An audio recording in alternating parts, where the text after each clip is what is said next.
Olá, seja bem-vindo. Eu espero que o conteúdo de hoje seja útil para você ou que pelo menos te desperte um pouco mais a curiosidade pelo assunto. Deixo o convite para você se inscrever no canal e compartilhar o conteúdo com quem você quiser. As pessoas pensam que existem muitos momentos, a cada hora, a cada dia, porque o que acontece muda constantemente. As formas ao seu redor mudam constantemente, os pensamentos que você tem mudam constantemente, as emoções que você tem mudam, as pessoas ao seu redor mudam. As pessoas pensam que a cada vez é um novo momento e mais um, e mais um, e mais um. Mas se analisar mais fundo, verá que não é um novo momento. É sempre o mesmo agora.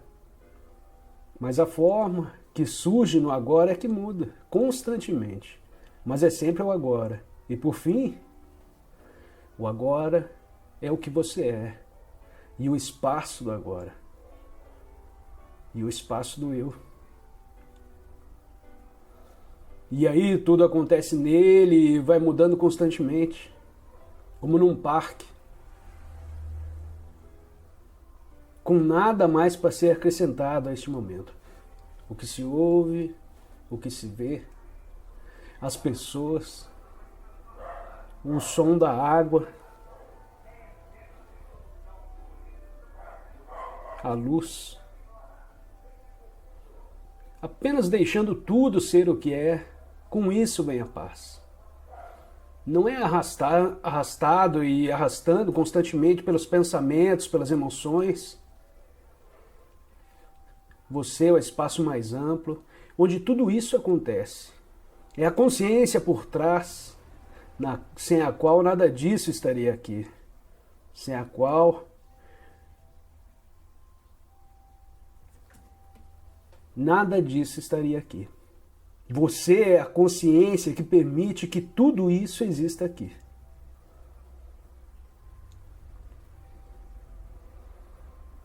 Já reparou que, alguns instantes, você estava em um estado de presença e alerta, mas logo vem outro pensamento e faz uma pergunta? Porque o pensamento não consegue tolerar o estado de presença. Você não precisa ser dominado pelos pensamentos, porque o pensamento pode obscurecer a existência da vida neste momento. É um hábito arraigado, o de ser inteiramente edificado pelo pensar. É a condição humana. O que poderia ser descrito como perdido em pensamentos, porque até agora a evolução foi inconsciente, foi automática. Mas agora a evolução é constantemente escolhida por uma espécie. E isso é uma coisa revolucionária. E você faz parte disso.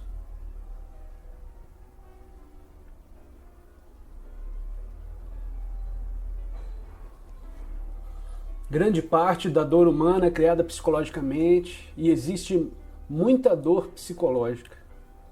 E isso é chamado de sofrimento. Quando o sofrimento deixar de existir, o homem poderá viver sem o sofrimento. É uma possibilidade. Talvez ainda reste alguma dor física, talvez as pessoas tenham dor de dente ou alguma dor no corpo de tempos em tempos. Mas o sofrimento é outro nível que está por cima da dor. O sofrimento implica uma história de um pequeno eu que está infeliz. Uma entidade mentalmente criada. Um pequeno eu. Que tem uma história triste como uma própria identidade. E ela é o que te reforça. E isso realmente gera muito sofrimento.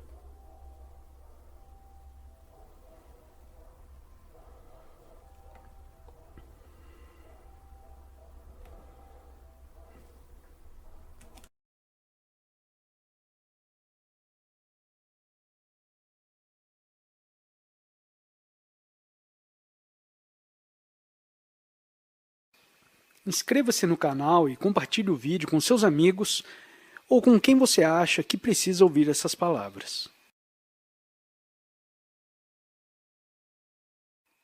Olá, seja bem-vindo. Eu espero que o conteúdo de hoje seja útil para você ou que pelo menos te desperte um pouco mais a curiosidade pelo assunto. Deixo o convite para você se inscrever no canal e compartilhar o conteúdo com quem você quiser. Ser é a eterna e sempre presente vida única, que existe além das inúmeras formas de vida sujeitas ao nascimento e à morte. Entretanto, o ser não está apenas além, mas também dentro de todas as formas, com a mais profunda, invisível e indestrutível essência interior. Isso significa que ele está ao seu alcance agora, sob a forma de um eu interior, mais profundo, que é a verdadeira natureza dentro de você. Mas não procure apreendê-lo com a mente. Não tente entendê-lo. Só é possível conhecê-lo quando a mente está serena. Se estiver alerta, com toda a sua atenção voltada para o agora, você até poderá sentir o ser, mas jamais conseguirá compreendê-lo mentalmente. Recuperar a consciência do ser e submeter-se a esse estado de percepção dos sentidos é o que se chama iluminação. A palavra Deus tornou-se vazia de significado ao longo de milhares de anos de utilização imprópria. Emprego-a ocasionalmente, mas com moderação.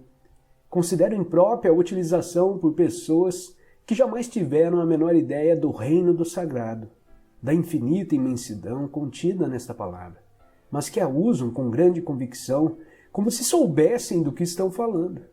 Existem ainda aqueles que questionam o termo como se soubessem o que estão discutindo. Esse uso indevido dá origem a crenças, afirmações e delírios absurdos, tais como o meu ou o nosso Deus é o único Deus verdadeiro, o seu Deus é falso. Ou a famosa frase de Nietzsche, Deus está morto. A palavra Deus se tornou um conceito fechado. Quando pronunciamos, criamos uma imagem mental.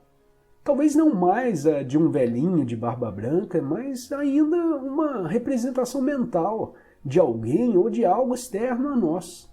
E quase inevitavelmente, alguém ou alguma coisa do sexo masculino. Tanto Deus quanto ser são palavras que não conseguem definir nem explicar a realidade por trás delas. Ser, entretanto, tem a vantagem de sugerir um conceito aberto. Não reduz o invisível e o infinito a uma entidade finita.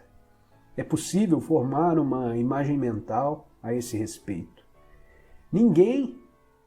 É impossível formar uma imagem mental a esse respeito.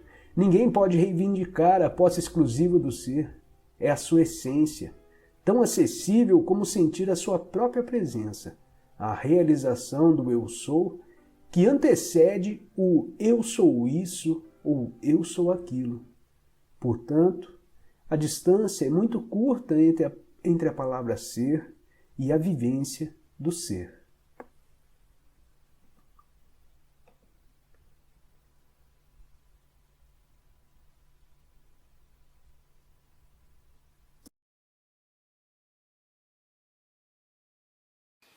Inscreva-se no canal e compartilhe o vídeo com seus amigos ou com quem você acha que precisa ouvir essas palavras. Olá, seja bem-vindo. Eu espero que o conteúdo de hoje seja útil para você ou que pelo menos te desperte um pouco mais a curiosidade pelo assunto. Deixo o convite para você se inscrever no canal e compartilhar o conteúdo com quem você quiser. A voz na cabeça tem vida própria. A maioria das pessoas está sob a vontade dessa voz e estão possuídos pelo pensamento, pela mente. E como a mente está condicionada pelo passado, vocês também estão obrigados a voltar ao passado uma e outra vez. Isto é o que o Oriente se chama karma. Quando alguém se identifica com essa voz, não está consciente disso. Se estivesse, já não poderia ser possuído, porque só pode ser possuído aquele que confunde. A entidade que o possui consigo mesmo ou quando se converte nessa entidade. Durante milênios, a humanidade aumentou essa possessão mental ao ignorar que a entidade possessiva não é o eu. Através de uma total identificação com a mente, apareceu um falso sentido do eu. O ego. A densidade do ego depende do grau no qual você, a consciência, se identifica com a sua mente, com o seu pensamento. O pensamento não é mais que um pequeno aspecto da totalidade da consciência, a totalidade de quem somos. O grau de identificação com a mente muda de uma pessoa para outra.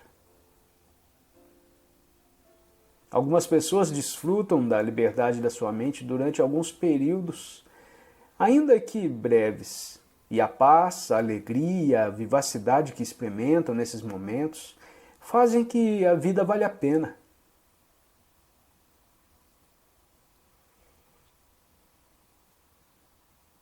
Esses são também os momentos nos quais a criatividade, o amor e a compaixão sobem à superfície. Outros estão constantemente presos ao estado de egoísmo. Estão alienados de si próprios, tal como os demais e do mundo que os rodeia. Quando vocês os veem, podem notar a tensão nos seus rostos, talvez a fronte franzida, ou uma expressão ausente nos seus olhos.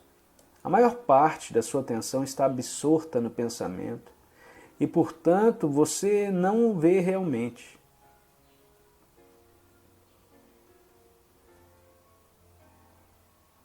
E tão pouco te escutam realmente. Não estão presentes em nenhuma situação porque a sua atenção está no passado ou no futuro, que por suposto só existe na sua mente como forma de pensamento.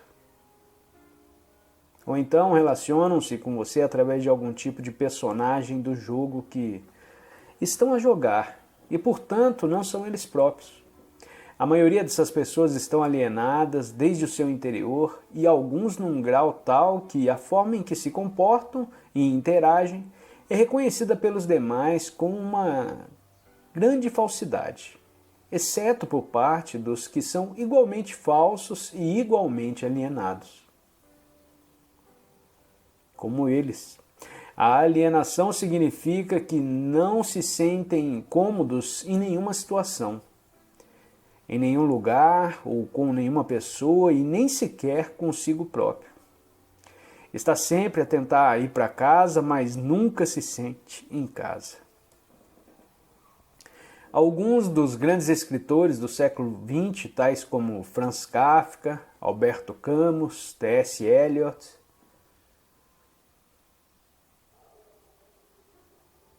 e James Joyce reconheceram a alienação como sendo o dilema universal da existência humana. Provavelmente sentiram-na mais profundamente dentro de si próprios e por isso foram capazes de expressá-la de maneira brilhante nas suas obras. Eles não oferecem soluções.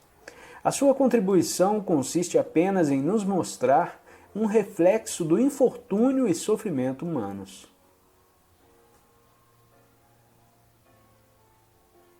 Para que possamos vê-los mais claramente. Ver o infortúnio e o sofrimento próprios com clareza é o primeiro passo para poder superá-los. Porém, enquanto esperam que algo significativo aconteça nas suas vidas, vocês podem não perceber que a coisa mais significativa que pode ocorrer a um ser humano já ocorreu dentro de você. O começo do processo de separação do pensamento e a percepção.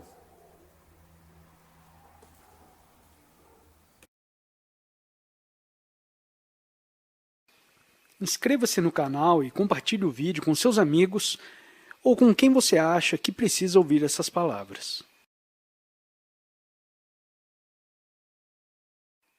Olá, seja bem-vindo. Eu espero que o conteúdo de hoje seja útil para você ou que pelo menos te desperte um pouco mais a curiosidade pelo assunto. Deixo o convite para você se inscrever no canal e compartilhar o conteúdo com quem você quiser. Toda resistência interior é vivenciada como uma negatividade. Toda negatividade é uma resistência. Nesse contexto, as duas palavras são quase sinônimas. A negatividade vai de uma irritação ou impaciência a uma raiva furiosa, de um humor deprimido ou um ressentimento a um desespero suicida. Às vezes, a resistência faz disparar o sofrimento emocional, caso em que mesmo uma situação banal pode produzir uma negatividade intensa como a raiva, a depressão ou um profundo pesar.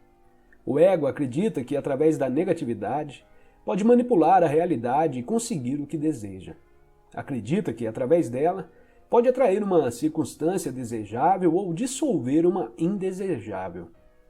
O livro Um Curso em Milagres destaca corretamente isso ao afirmar que sempre que estamos infelizes, acreditamos inconscientemente que a infelicidade compra para nós o que queremos. Se você, a mente, não acreditou que a infelicidade funciona, por que a criaria? O fato é que essa negatividade não funciona. Em vez de atrair uma circunstância desejável, ela a interrompe ao nascer. Em vez de desfazer uma circunstância indesejável, ela a mantém no lugar. Sua única utilidade é que ela fortalece o ego e essa é a razão pela qual ele a adora. Uma vez que você tenha se identificado com alguma forma de negatividade, não vai querer que ela desapareça. E em um nível inconsciente mais profundo, não vai desejar uma mudança positiva. Ela iria ameaçar a sua identidade como uma pessoa depressiva, zangada ou difícil de lidar. Você então passa a ignorar, negar ou sabotar aquilo que é positivo em sua vida. É um fenômeno comum e também doentio. A negatividade é completamente antinatural. É um poluente psíquico e existe um vínculo profundo entre o envenenamento e a destruição da natureza e a grande negatividade que vem sendo acumulada na psique coletiva humana. Nenhuma outra forma de vida no planeta conhece a negatividade. Somente os seres humanos. Assim como nenhuma outra forma de vida violenta e envenena a terra que a sustenta. Você já viu uma flor infeliz ou um cavalo estressado? Já cruzou com um golfinho deprimido, um sapo com problemas de autoestima? Um gato que não consegue relaxar? Ou um pássaro com ódio e ressentimento? Os únicos animais que eventualmente vivenciam alguma coisa semelhante à negatividade ou mostram sinais de comportamento neurótico são os que vivem em contato íntimo com os seres humanos e assim se ligam à mente humana e à insanidade deles.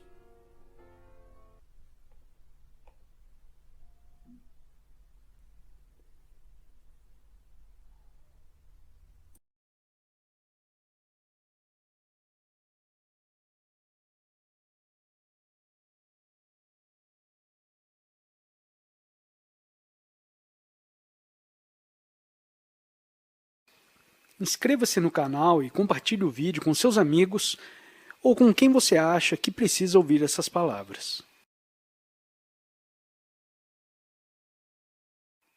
Olá, seja bem-vindo. Eu espero que o conteúdo de hoje seja útil para você ou que pelo menos te desperte um pouco mais a curiosidade pelo assunto. Deixo o convite para você se inscrever no canal e compartilhar o conteúdo com quem você quiser. O corpo pode se tornar um ponto de acesso para o domínio do ser. Vamos nos deter mais profundamente nisso agora. Água? O que você quer dizer com isso? Não estou entendendo nada. É o que um peixe diria se tivesse uma mente humana. Por favor, pare de tentar entender o ser. Você já teve lampejos significativos do ser, mas a mente vai sempre tentar espremê-lo dentro de uma caixa e colocar-lhe um rótulo. Isso não dá certo. O ser não pode se tornar um objeto de conhecimento. No ser, o sujeito e o objeto formam uma coisa só. O ser pode ser sentido como o eternamente presente eu sou, que está além do nome e da forma. Sentir e, em consequência, saber que você é e permanecer nesse estado profundamente enraizado é o que se chama iluminação. É a verdade que Jesus diz que nos libertará. E essa verdade nos libertará da ilusão de que não somos nada mais do que o nosso corpo e a nossa mente. Essa ilusão do eu interior, nas palavras de Buda, que está o erro central. Libertará dos inúmeros disfarces do medo, que é uma consequência inevitável dessa ilusão. Um medo que não vai parar de nos torturar enquanto continuarmos extraindo o sentido do eu interior exclusivamente dessa forma efêmera e vulnerável. E libertará do pecado, esse sofrimento que inconscientemente infligimos a nós mesmos e aos outros, enquanto a ilusão governar aquilo que pensamos, dizemos e fazemos. Não gosto da palavra pecado. Posso entender isso durante muitos séculos. Foram se acumulando interpretações erradas em torno de palavras como pecado, devido à ignorância, à incompreensão ou a um desejo de controle. Embora todas contenham um fundo de verdade, se você não for capaz de olhar para além de tais interpretações, e por isso não reconhecer a realidade para a qual a palavra aponta, então não a use. Não se prenda às palavras. Uma palavra nada mais é do que um meio para atingir um fim. É uma abstração, tal qual um letreiro em forma de seta em um poste. Uma palavra aponta para além dela mesma. A palavra mel não é mel. Você pode estudar e falar a respeito do mel pelo tempo que quiser, mas não vai saber o que é enquanto não prová-lo. Depois de provar, a palavra perde a importância e não ficamos mais presos a ela. De forma semelhante, podemos falar ou pensar sobre Deus, sem parar pelo resto da vida. Mas será que isso significa que conhecemos ou que tivemos uma rápida visão da realidade para a qual a palavra aponta? Ela não passa de um apego obsessivo a um letreiro no poste, um ídolo mental. O contrário também acontece. Se por alguma razão não gostamos da palavra mel, pode ser que jamais o experimentemos. Se você tem uma forte aversão à palavra Deus, o que é uma forma negativa de apego, pode estar negando não só a palavra, como também a realidade para a qual ela aponta. Você estará se privando da possibilidade de vivenciar essa realidade. Tudo isso tem, naturalmente, uma relação direta com o fato de estarmos identificados com as nossas mentes. Portanto, se uma palavra não significa mais nada para você, jogue-a fora e use outra que signifique. Se você não gosta da palavra pecado, chame-a então de inconsciência ou insanidade.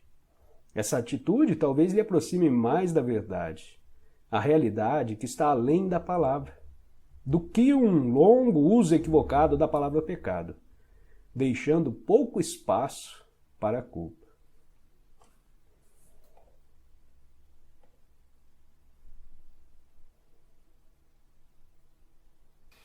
Inscreva-se no canal e compartilhe o vídeo com seus amigos ou com quem você acha que precisa ouvir essas palavras. Olá, seja bem-vindo. Eu espero que o conteúdo de hoje seja útil para você ou que pelo menos te desperte um pouco mais a curiosidade pelo assunto. Deixo o convite para você se inscrever no canal e compartilhar o conteúdo com quem você quiser. Muitas das assim chamadas coisas más que nos acontecem na vida são devidas à inconsciência. Elas são criadas por nós, ou melhor, são criadas pelo ego. Refiro-me a isso às vezes como drama. Quando restabelecemos a conexão com o ser e não deixamos mais a mente governar, paramos de criar essas coisas. Mas há muitas pessoas que se apaixonam pelos seus dramas particulares de vida. Identificam-se com suas histórias. O ego governa a vida delas. Investiram nele todo o seu sentido de eu interior. Até mesmo a busca de uma resposta, de uma solução ou de uma cura se torna parte dele. O que mais temem é que seus dramas tenham um fim. Enquanto essas pessoas forem a mente, seu maior medo será o propósito despertar. Quando vivemos em uma completa aceitação do que é, todos os dramas da nossa vida chegam ao fim. Ninguém consegue ter a mais leve discussão conosco, não importa quanto tente. Não se pode discutir com alguém completamente consciente. Uma discussão implica uma identificação com a mente e uma determinada posição mental, tal como resistência e reação às posições da outra pessoa. O resultado é que as polaridades opostas ficam mutuamente energizadas. Esses são os mecanismos da inconsciência. Ainda podemos estabelecer o nosso ponto de vista de um modo claro e firme, mas não haverá nenhuma força reagindo ao fundo, nenhuma defesa e nenhuma agressão. Assim não se transformará em um drama. Quando estamos completamente conscientes, deixamos de estar em conflito. Ninguém que esteja em unidade consigo mesmo consegue pensar em conflito. Diz o livro Um Curso em Milagres. O livro se refere não só ao conflito como outras pessoas, mas fundamentalmente ao conflito dentro de nós, que deixa de existir quando não há mais nenhum desacordo entre as buscas e expectativas da nossa mente e aquilo que é.